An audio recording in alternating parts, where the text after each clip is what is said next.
नमस्कार दोस्तों, आपका स्टडी बर्ड में स्वागत है। देखिए, आज से हम भूगोल की कक्षाएं प्रारंभ कर रहे हैं। ठीक है, भूगोल भूगोल भूगोल में जो है हम शुरुआत जो करेंगे वो भारत के भूगोल से करेंगे। ठीक है, क्योंकि यहाँ से प्रश्न आने की संभावना परीक्षाओं में ज़्यादा होती है, इसीलिए हम इसकी जो शुरुआत है वो यहाँ से करेंगे। देखिए, उससे पहले हम शुरुआत करने से पहले हम कुछ शब्दावलियों को जान लेते हैं। कुछ शब्दावलियां जो प्राय यूज होती हैं भूगोल में। ठीक, शब्दावलियां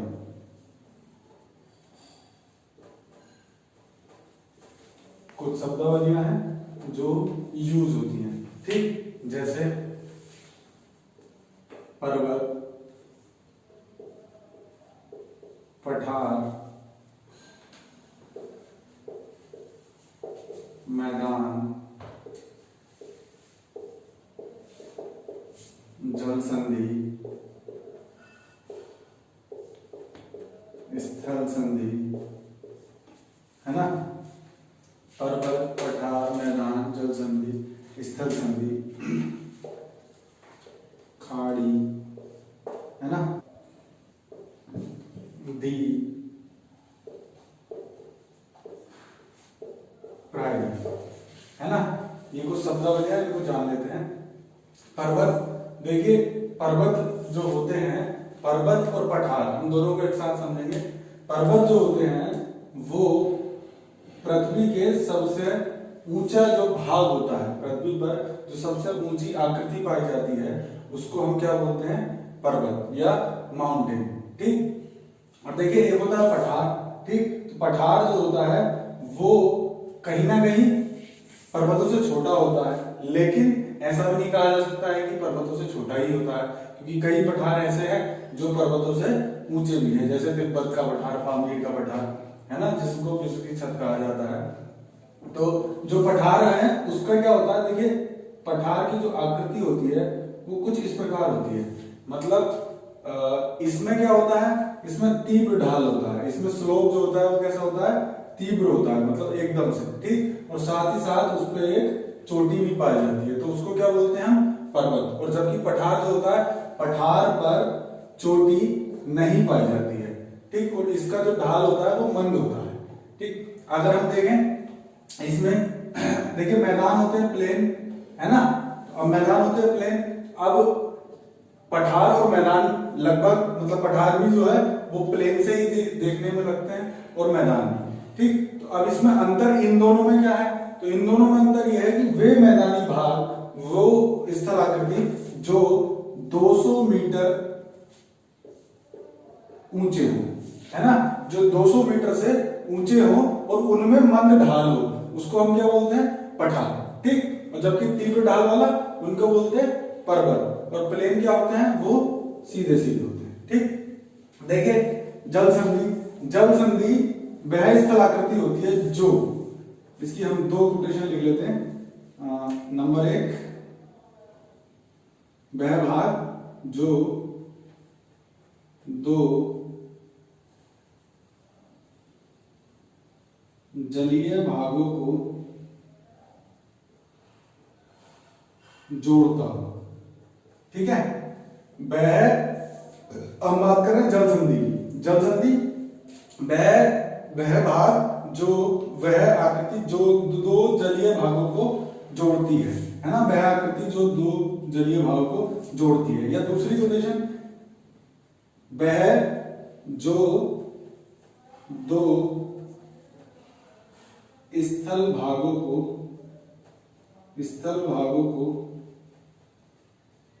अलग करती हो। ठीक है, वह स्थल आकृति जो दो स्थल भागों को अलग करती हो। ठीक, देखिए इसको हम चित्र के माध्यम से भी समझ लेंगे, चित्र बना करके समझ लेते हैं। देखिए, मान लीजिए कोई समुद्र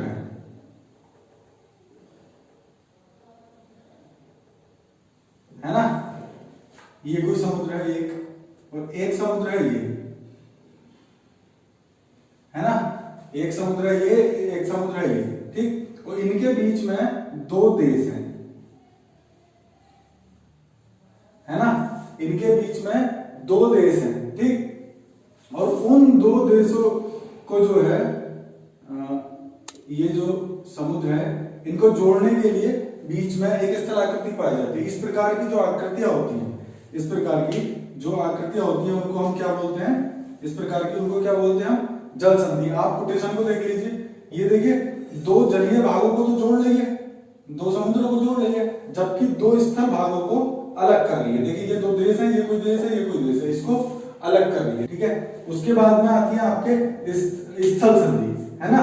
तो स्थल संधि इसका ही उल्टा कर लेंगे, वही स्थल संधि है। मतलब स्थल संधि के बाद को लेकर के देखिए ये दो जलीय भागों को जोड़ती है, तो ये क्या है, स्थल भागों को जोड़ती है। ये जो है स्थल भागों को जोड़ती है, ठीक है, भागों को जोड़ती है, और दो स्थल भागों को ये अलग करती है। तो ये क्या करेगी, ये जल भागों, जलीय भागों को अलग करेगी। वह आकृति जो जलीय भागों को अलग करती है ना, करती है ना। तो ये क्या है, ये क्या है, जलीय भागों को अलग करती है। तो इसको हम क्या बोलते हैं, स्थल संधि। कुछ मैप्स का सहारा और क्या बोलते हैं, एग्जांपल्स के सहारे हम इसको अच्छी तरीके से समझेंगे। और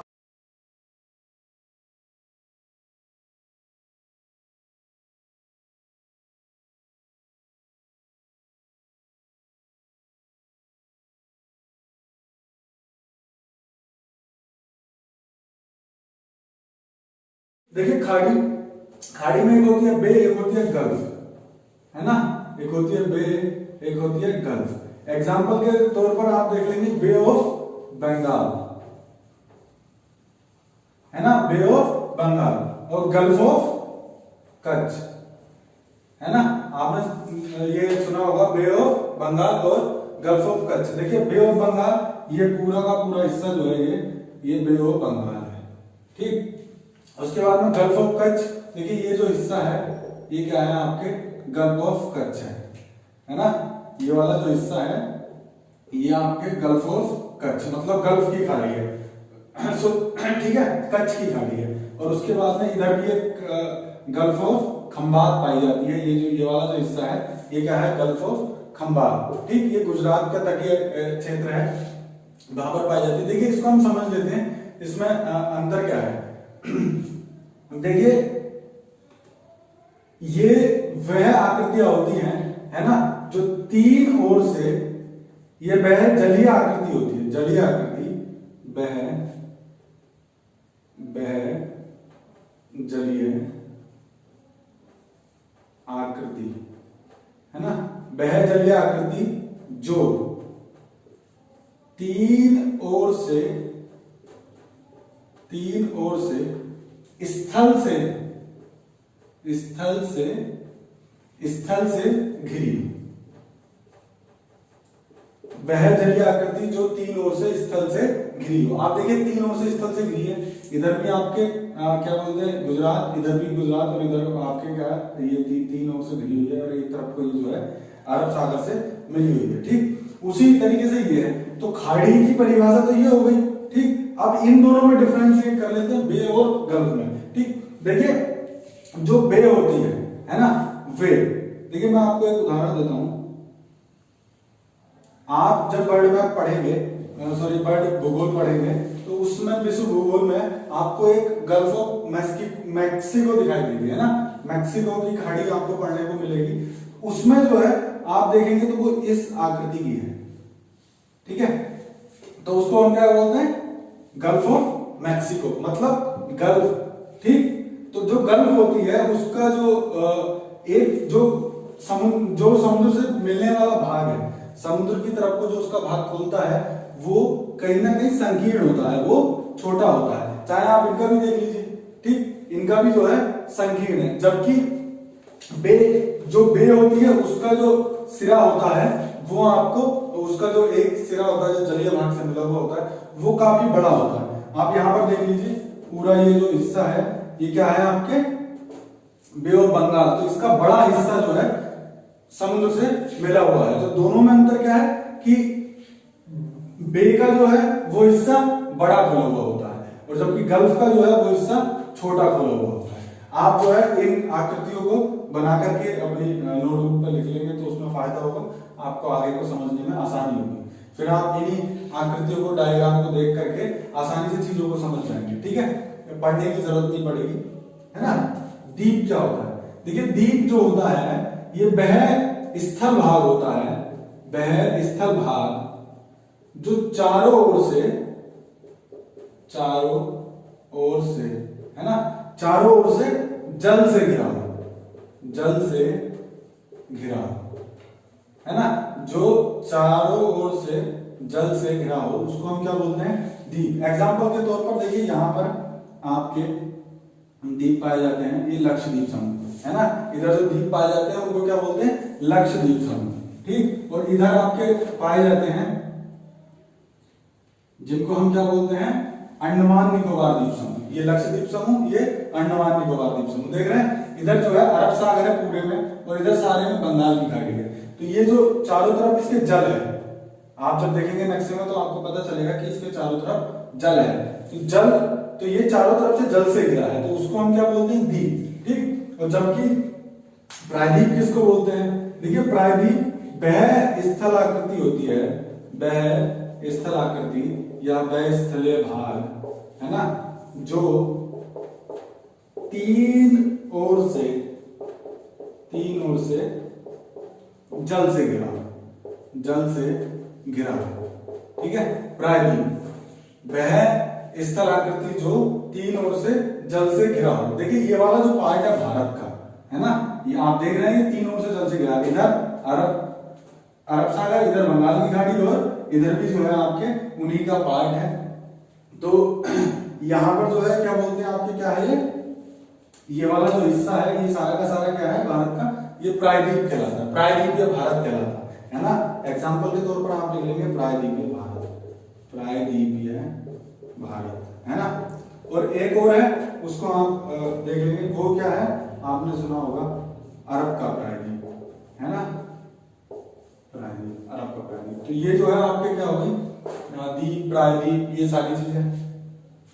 इसके सबसे पहले हम बात करेंगे अवस्थिति तथा विस्तार की। अवस्थिति तथा विस्तार, अवस्थिति तथा विस्तार। देखिए भारत की अवस्थिति कहाँ है ग्लोब पर, है ना, और इसका विस्तार कितना है, तो इसके बारे में हम चर्चा करेंगे। देखिए ये भारत का यहां पर जो बिंदु है ना, ये भारत का सबसे दक्षिणतम बिंदु है ना, सबसे दक्षिणतम बिंदु, लेकिन साथ ही साथ स्थल रुद्ध, इसको हम क्या बोलते हैं? स्थल रुद्ध। उसी में आपके यहां पर एक बिंदु है ना, ये भारत का सबसे दक्षिणतम बिंदु है, लेकिन ये स्थल रुद्ध है ना, ये जलीय भाग में है। तो यहां पर, यहां से जो होकर के अक्षांश रेखा गुजरती है वो जो है वो आपकी अक्षांश रेखा है 8 डिग्री 4 मिनट, है ना, 8 डिग्री 4 मिनट। और ये क्या है आपके? नॉर्थ, है ना, 8 डिग्री 4 मिनट उत्तरी अक्षांश, ध्यान रखेंगे। उसके बाद ऊपर ये हम बात करें यहां पर, है ना, तो यहां पर ये जो अक्षांश रेखा है ये कौन सी है? 37 डिग्री 6 मिनट, है ना, 37 डिग्री 6 मिनट। देखिए मैंने यहां पर एन बनाया है, एन मतलब नॉर्थ, है ना, 37 डिग्री 6 मिनट और 8 डिग्री 4 मिनट, ये भारत का अक्षांश विस्तार है। उसके बाद में देखिए ये देशांतर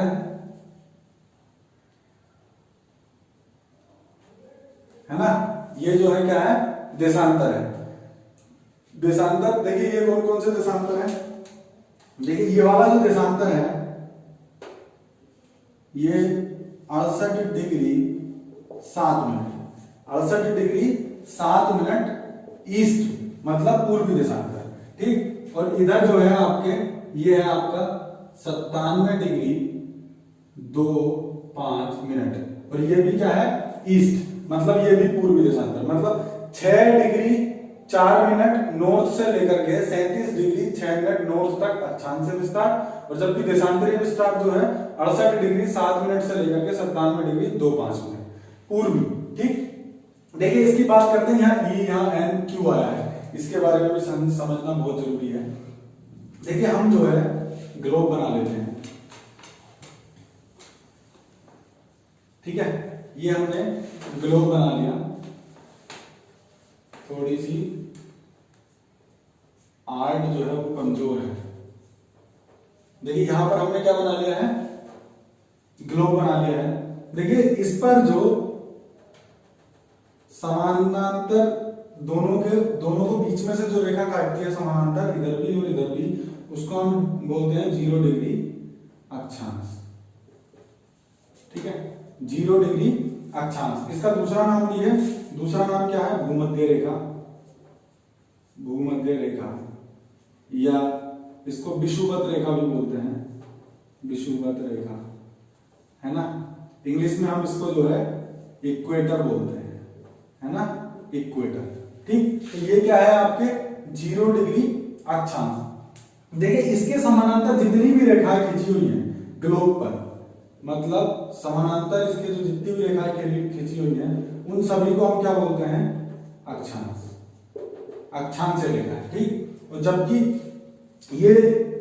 ये जो इसके ऊपर वाला पार्ट है हम इसको क्या बोलते हैं, उत्तरी गोलार्ध। क्या बोलते हैं, उत्तरी गोलार्ध। जबकि हम इसको क्या बोलते हैं, दक्षिणी गोलार्ध। ठीक है, तो इधर भी इसके समानांतर रेखाएं खींची हुई हैं, इनको हम क्या बोलते हैं, अक्षांश रेखा। ठीक, अक्षांश रेखाएं, ये सभी की सभी जो है अक्षांश रेखाएं हैं। ठीक, और ग्लोब पर इधर एक बिंदु है नॉर्थ की तरफ और एक साउथ की तरफ। तो नॉर्थ वाले को हम क्या बोलते हैं, नॉर्थ पोल इंग्लिश में, और हिंदी में क्या बोलते हैं, उत्तरी ध्रुव, है ना। और इधर वाले को क्या बोलते हैं, दक्षिणी ध्रुव। ठीक, इसको उत्तरी ध्रुव, इसको दक्षिणी ध्रुव। ठीक, अब इनको जो है अगर हम आपस में मिला दें, इसमें जो सीधी रेखा है, लंबवत रेखाएं जो आती हैं, है ना, भूमध्य रेखा की जो लंबवत रेखाएं आती हैं उनको हम क्या बोलते हैं, देशांतर। क्या बोलते हैं इनको हम, देशांतर। ठीक है, ये जो रेखाएं होती हैं इनको क्या बोलते हैं, देशांतर रेखाएं। ठीक, ये को क्या होती है, देशांतर रेखाएं। देखिए इसको थोड़ी सी और इसके बारे में बात कर लेते हैं। वैसे तो हम इसमें जब विश्व भूगोल पढ़ेंगे उस समय करेंगे विस्तार में व्याख्या इसकी, लेकिन अभी थोड़ा सा और समझ लेते हैं इसको। ठीक, तो देखिए भारत की जो अवस्थिति है वो यहां है। ठीक, भारत की जो अवस्थिति है वो यहां है, और बीच में क्या है आपके, ये भूमध्य रेखा या विषुवत रेखा। ठीक, अब जब ये भूमध्य रेखा विषुवत रेखा के ये किधर आ रहा है, उत्तरी, है ना, ये जो है पूरी तरीके से कब किधर है, उत्तरी, उत्तर में, मतलब उत्तरी गोलार्ध में स्थित है, उत्तरी गोलार्ध में स्थित है। ठीक है, तो हम चूंकि हम किससे, अक्षांश रेखाओं से हम इसकी जो है कंपैरिजन कर रहे हैं, तो ये उत्तरी गोलार्ध में, उत्तरी गोलार्ध में तो हमने क्या लिख दिया, नॉर्थ, है ना। हम अक्षांश की बात कर रहे हैं तो हमने क्या लिख दिया, नॉर्थ। ठीक, और जबकि क्या बोलते हैं, अगर आप देखेंगे ये वाला जो हिस्सा है यही तो 8 डिग्री 4 मिनट है जो मैंने ये बताया है, और इधर जो इसका ये वाला हिस्सा है, यहाँ पर जो हिस्सा है, ठीक है, ये हमने ये मान लिया, तो यहाँ पर जो हिस्सा है ये क्या है आपका 37 डिग्री 6 मिनट। ठीक, तो ये कहां पर है, उत्तर में, उत्तर की तरफ। ठीक, अब उसके बाद में देखिए देशांतर में हमने लिखा है इधर 68 डिग्री 7 मिनट पूर्वी, 97 डिग्री 25 मिनट पूर्वी। अब ये हमने कैसे लिखा है, देखिए हमने इधर तो बांट लिया इनको, जबकि अगर आप देखें, अगर हम इसको मिटा दें इस तरीके से तो आप समझ गए अक्षांश को। अब इसको हम मिटा देते हैं। ठीक, भारत की अवस्थिति अब भी जो है वो कहां पर है, वो यहीं पर ही है। ठीक है, ये भारत है। उसके बाद में देखिए अगर हम देखें, अगर हम इसको अक्षांश रेखाओं को मिटा दें तो हम देशांतर रेखा के समानांतर भी तो हम इनका बंटवारा कर सकते हैं पूरे ग्लोब का। तो वो जो देशांतर रेखा का हम बंटवारा करेंगे तो वो इधर क्या है आपके, पश्चिमी देशांतर, पश्चिमी देशांतर। ठीक, उसके बाद में इधर क्या है आपका, पूर्वी देशांतर। देखिए अगर आप ध्यान से देखें तो हम भारत की जो अवस्थिति है वो पूरी तरीके से कहां पर है, पूरब में। हम जो लिख रहे हैं ये ईस्ट ईस्ट, नॉर्थ नॉर्थ, ये हम पूरे ग्लोब के अनुसार लिख रहे हैं। तो यहां पर जो रेखा है ये वाली है 68 डिग्री 7 मिनट और ये है 97 डिग्री 2-5 मिनट। ठीक, ये बात करते हैं क्षेत्रफल की। देखिए भारत का जो क्षेत्रफल है वो 32 87 263 वर्ग किलोमीटर स्क्वायर है। जो भारत का क्षेत्रफल है वो 32,87,263 वर्ग किलोमीटर स्क्वायर का जो क्षेत्र है वो क्या है, भारत का पूरा संपूर्ण क्षेत्रफल जो है वो इतना है।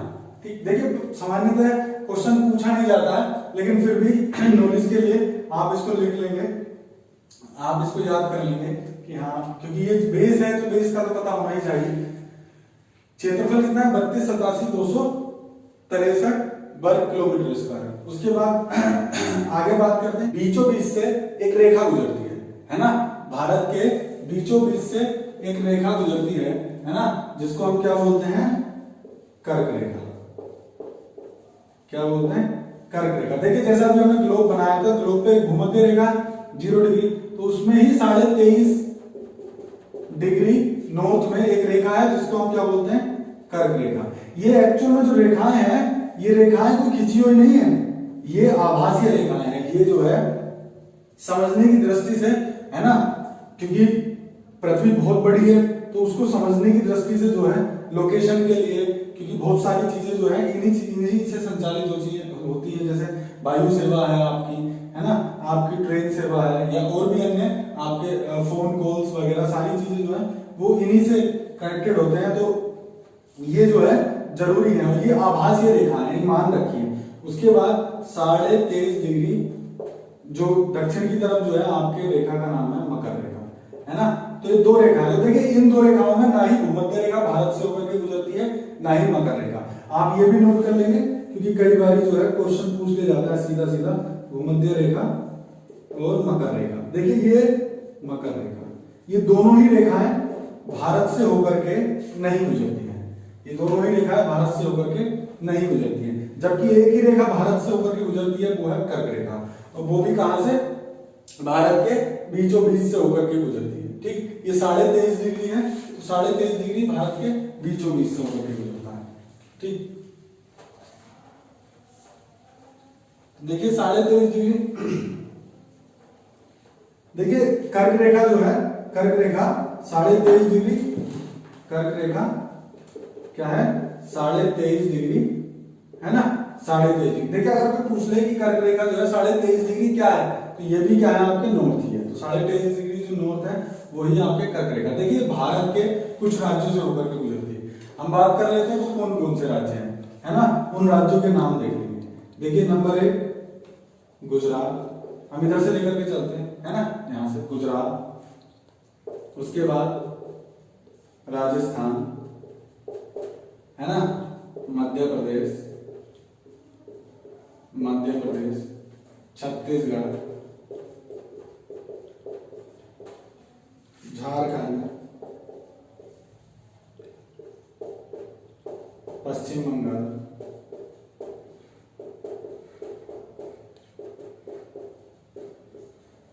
मिजोरम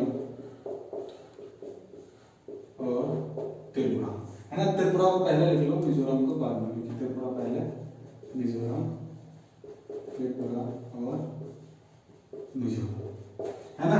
ये भारत के राज्य हैं, गुजरात, राजस्थान, मध्य प्रदेश, छत्तीसगढ़, झारखंड, पश्चिम बंगाल, त्रिपुरा, मिजोरम। देखिए सीधा सीधा यहाँ से सवाल पूछा जाता है, और एक बार नहीं बहुत बार, हर एग्जाम में, हर परीक्षा में, जितने भी कॉम्पिटिटिव एग्जाम होते हैं सभी में कर्क रेखा उनका फेवरेट है।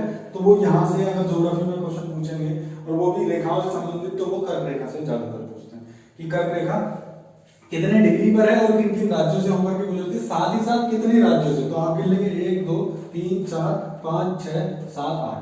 देखिए जो कर्क रेखा है वो भारत के 8 राज्यों से होकर के गुजरती है। ठीक, 8 राज्यों से होकर के गुजरती है। अगर मान लीजिए सपोज करिए, तो इजी क्वेश्चन होगा, इजी, अगर इस तरीके से पूछ लेते हैं कितने राज्यों से होकर गुजरती है, या कौन सा उत्तरी अक्षांश जो है वो कौन सा है, तो वो आसान क्वेश्चन है। अगर मान लीजिए उन्होंने पूछ लिया कि उत्तर से दक्षिण की तरफ, सॉरी पूर्व से पश्चिम की तरफ और पश्चिम से पूर्व की तरफ इनका क्रम लगाइए। तो जिस तरीके से मैंने आपको लिखवाए हैं ये क्रम के अनुसार ही, गुजरात सबसे पश्चिम में है, उसके बाद राजस्थान, मध्य प्रदेश, छत्तीसगढ़, झारखंड, पश्चिम बंगाल, त्रिपुरा, मिजोरम। ये अगर मान लीजिए अगर टफ करके यहाँ से क्वेश्चन दें तो वो इस तरीके से दे सकते हैं कि यहाँ पर इनका क्रम लगाइए। तो देखिए क्रम जो है वो इस तरीके से भी आ सकता है। ये सारे के सारे क्रमानुसार है, आप उदाहरण लेंगे। देखिए उसके बाद में ये 23.5 डिग्री आपके कर्क रेखा हुई। उसके बाद में देखिए एक रेखा और भारत को बीचों बीच से विभाजित करती है, लगभग बीचों बीच से। वो क्या है आपके 82.5 डिग्री, है ना, 82.5 डिग्री पूर्वी देशांतर, 82.5 डिग्री पूर्वी देशांतर, है ना। देखिए ये जो 82.5 डिग्री पूर्वी देशांतर है ये आपके क्या है ये भारत की मानक समय रेखा है। भारत की मानक समय रेखा 82.5 डिग्री पूर्वी देशांतर। भारत की मानक समय रेखा ये 82.5 डिग्री पूर्वी देशांतर है। ठीक, देखिए ये भी भारत के कुछ राज्यों से होकर के गुजरती है। वो राज्य कौन कौन से? उत्तर प्रदेश, मध्य प्रदेश, छत्तीसगढ़, उड़ीसा और आंध्र प्रदेश, है ना। ये भी भारत के 5 राज्यों से होकर गुजरती है, उत्तर प्रदेश, मध्य प्रदेश, छत्तीसगढ़, उड़ीसा और आंध्र प्रदेश। ये भी सवाल पूछ लिया जाता है कि 82.5 डिग्री पूर्वी देशांतर जो है या भारत का समय रेखा, भारत की जो समय रेखा है वो कहां से होकर के, मतलब कितने राज्यों से होकर के गुजरती है? तो वो 5 राज्यों से होकर के गुजरती है। ठीक, जबकि अगर हम इसको और आगे देखें तो देखिए इसमें जो है ये उत्तर प्रदेश के नैनी से होकर के गुजरती है। और नैनी कहां पर है? इलाहाबाद के पास। ठीक, इलाहाबाद के पास जो है वो नैनी, वहां से होकर के ये गुजरती है। का जो सबसे उत्तरी बिंदु है उसका नाम क्या है? उत्तरी बिंदु। भारत का सबसे उत्तरी बिंदु, उत्तरी बिंदु का मतलब भारत का सबसे उत्तरी स्थान, वह स्थान जो सबसे उत्तर में है, तो उसका नाम क्या है? इंदिरा कोल, है ना। उसका नाम क्या है? इंदिरा कोल। देखिए ये कोल आप देख रहे होंगे, कोल क्या चीज होती है? कोल एक्चुअल में क्या है? वो इस प्रकार की एक स्थलाकृति होती है जैसे कि आपको यहाँ देखने को मिल रहा है, तो उसी को हम कोल बोलते हैं। ठीक, इंदिरा कोल। अब इंदिरा जो है वो जगह का नाम है, इंदिरा कोल के नाम से ही वो जगह फेमस है। उसके बाद में इधर बात करते हैं। देखिए भारत का सबसे दक्षिणी बिंदु जो है, दक्षिणी,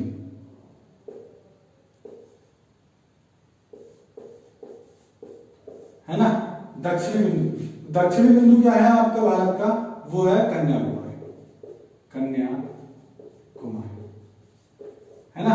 कन्याकुमारी कहां पर है? आपके तमिलनाडु में। तो ये जो है आपका क्या है? दक्षिणी बिंदु। उसके बाद में देखिए ये जो दक्षिणी बिंदु है भारत का, ये दक्षिणी बिंदु है, लेकिन इससे भी नीचे एक बिंदु है, जैसे मैं अभी आपको बता रहा था, वो ये तो स्थल रुद्ध है। ये क्या है? स्थल रुद्ध, मतलब स्थल से सटा हुआ। जबकि वो जो दूसरा बिंदु है वो दक्षिणतम बिंदु है। दक्षिणतम मतलब कि सबसे दक्षिण में, लेकिन वो स्थल रुद्ध नहीं है। ये स्थल रुद्ध है, वो स्थल रुद्ध नहीं है। उसको हम क्या बोलते हैं? आपके यहाँ पर है अंडमान निकोबार में, निकोबार द्वीप समूह, अंडमान जो सबसे दक्षिणतम अंडमान है ना, उसमें है। उसका नाम क्या है? इंदिरा पॉइंट। इंदिरा पॉइंट, या फिर हम इसको पिगमेलियन पॉइंट भी कहते हैं। ठीक है, इसको पिगमेलियन पॉइंट भी कहते हैं। उसके बाद में भारत का सबसे पूर्वी बिंदु, देखिए पूर्वी बिंदु जो है वो भारत के कहां पर है? किवीथू, है ना, किवीथू। ये कहां पर है? अरुणाचल।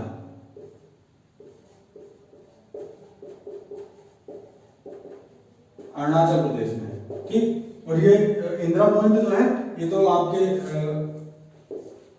कहां पर है? अंडमान, मतलब दक्षिणी अंडमान में।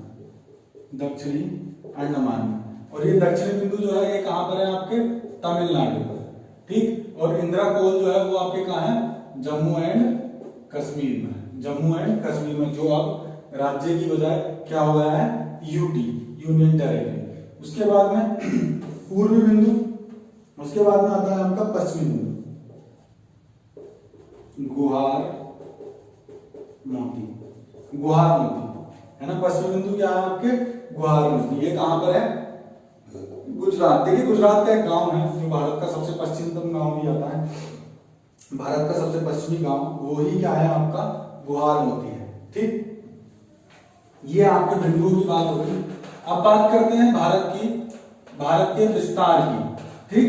विस्तार, भारत का विस्तार जो है वो किलोमीटर में कितना है और कितनी भारत की सीमाएं हैं, तो उन सभी के बारे में बात करते हैं। देखिए भारत का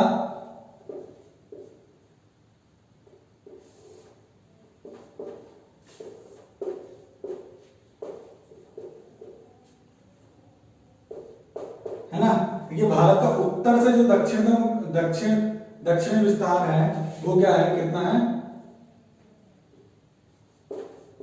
2933 किलोमीटर है ना। और जबकि पूरब से पश्चिमी विस्तार जो है वो 2914, ठीक। ये जो है 3214 और 3933, ये भारत की जो है इतना लंबाई चौड़ाई जो है वो भारत की इतनी है, ठीक। इसको उतार लेंगे। उसके बाद में आगे चलते हैं। देखिए थोड़ा सा और बात करेंगे हम, बाकी जो है क्लास अगले वीडियो में आपको मिलेगी। देखिए आगे को, अब इसमें जो है भारत की जो सीमा है ना, भारत की ये जो टोटल सीमा है ये कितनी सीमा है। देखिए भारत की जो कुल सीमा है वो है 15,106.7 किलोमीटर, ठीक है, 15,106.7 किलोमीटर। उसके बाद में ये कई पुस्तकों में आपको जो है 15,200 किलोमीटर मिलेगा, है ना। तो देखिए ये जो है ये होम मिनिस्ट्री का सोर्स है, मतलब होम मिनिस्ट्री ने जो अपनी साइट पे दे रखी है वो 15,106.7 किलोमीटर है, और 15,200 पुस्तकों में मिलती है। तो आप देख लेंगे जो भी आंसर के अकॉर्डिंग जैसा भी क्वेश्चन पेपर में दिया जाता है। उसके बाद में देखिए भारत की ये क्या है आपके जलीय सीमा, ठीक। ये तो कुल थी, और ये क्या है अब क्या है आपकी जलीय सीमा। तो जलीय सीमा कितनी है आपके, ये जलीय सीमा भारत की कितनी है 75-17, ठीक। अगर हम इसमें से घटा देंगे इन दोनों को, तो हमारी प्योर कौन सी सीमा निकल जाएगी, वो निकल जाएगी हमारी स्थलीय सीमा, स्थलीय सीमा। अगर हम इसमें से घटा देंगे तो हमारी क्या निकल जाएगी स्थलीय सीमा। चलिए इसमें 15,200 को ही मान लेते हैं हम, और इसमें से ही घटा लेते हैं। 10 में से 7 गए 3, इधर क्या बचा आपका 9 में से 1 गए 8, इधर बचा आपका 12, 11 में से 5 गए 6, और इधर बचा आपका 14 में से 7 गए 7, मतलब 76-83 जो है भारत की स्थलीय सीमा है ना। स्थलीय सीमा मतलब न्यूड, है ना। ये क्या है, केवल स्थलीय सीमा जो है इतनी जो है भारत की, वो क्या है आपके 76-83, ठीक।